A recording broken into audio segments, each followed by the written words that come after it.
රුපියල් 2000ක් ආයෝජනය කරලා එළවලු කපලා දීලා මාසෙකට රුපියල් ලක්ෂයක ආදායමක් හොයන්න ඔයාට කැමතිද? ඉතින් 2026 දී ව්‍යාපාරයක් පටන් ගන්න හිතන් ඉන්නවා නම් ඔන්න ඔයාට පුළුවන් මෙන්න මේ බිස්නස් එක ඔයයි ගෙදර ඉඳන්ම පටන් ගන්න. ඉතින් මේකෙන් ඔයාට ලක්ෂ ගණන් ආදායම උපයන්න පුළුවන්. ඉතින් මේ බිස්නස් එක A to Z මම අද ඔයාලට කියලා දෙනවා. ඉතින් අපේ YouTube channel එකත් එක්ක අවසන් වෙනකන් රැඳී සිටින්න කියලා ආරාධනා කරනවා වගේම ඔයා තාමත් අපේ channel එක subscribe කරලා නැත්නම් ඉක්මනටම subscribe කරන්න. ඒ වගේම ළඟම තියෙන bell icon එක press කරන්න. ඉතින් අපි බලමු අද මේ වීඩියෝ එක මොකක්ද කියලා. අපි දන්නවනේ දවස පුරාම වැඩ කරලා ගෙදර එනකොට කන්න හදන්න එළවලු ටික හොදලා කපලා පුතු වරින එක එපා වෙන වැඩක් කියලා. සමහර වෙලාවට මහන්සියට ඒක කම්මැලි. සමහර අම්මලා තාත්තලා ඉන්නවා වැඩ කරලා ගෙදර ඇවිත් ළමයි බලාගෙන ගෙදර දොරේ වැඩත් කරගෙන කෑමත් උයන්න ඕනේ. ඉතින් මේ අයිඩියා එක හැදුවේ ඔන්න ඔය වගේ ප්‍රශ්න වලට හොඳ විසඳුමක් දෙන්න.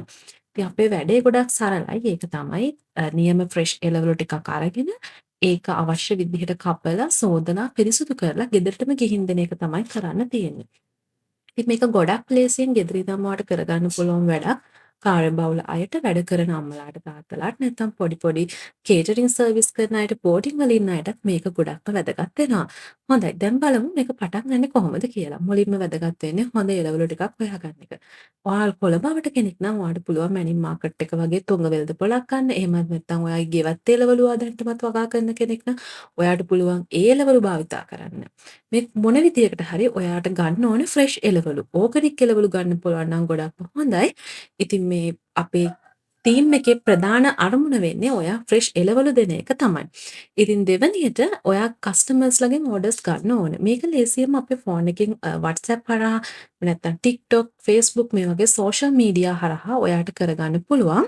මෙතනදී කස්ටමර්ට කියන්න පුළුවන් එයාලට ඕනේ එළවලු මොනවාද, කොච්චර ප්‍රමාණයක්ද, මොන විදිහටද කපන්න ඕනි කියලා. උදාහරණයක් විදිහට කැට කපන්නද, පෙති විදිහට කපන්නද, සිහින්න කපන්නද, එහෙමත් නැත්නම් පොතු ඇරලා විතරක් දෙන්නද කියලා.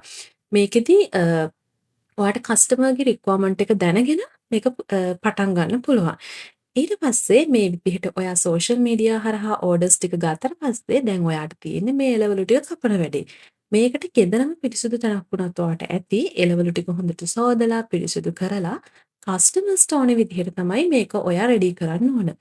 මෙතනදී ඔයා සනීප ආරක්ෂාව එහෙම නැත්නම් පිරිසිදුකම ගොඩක්ම වැදගත් වෙනවා. අත් සෝදලා පුළුවන් නම් ග්ලව්ස් දාලා කොණ්ඩේ ටිකක් වහගෙන වැඩේ කරන එක හොඳයි. මොකද කස්ටමර්ස්ලා විශ්වාස කරන්නේ අපි මේ දේවල් ගන්නෙ. ඉතින් ඊළඟට මේ කපලා ඉවරුනාට පස්සේ දැන් තියෙන්නේ මේක හොඳට ඇසුරුම් කරන්න. එළවලු ටික ෆ්‍රෙෂ් එකට තියෙන්න නම් හොඳට සීල් කරන්න පුළුවන්.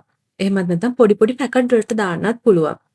මෙතනදී ඔයාට බොක්ස් යූස් කරන්නත් පුළුවන්. මේකෙදි ඔයා වග බලා ගන්න ඕන පරිසරයට හානියක් නැති දේවල් පාවිච්චි කරන්න.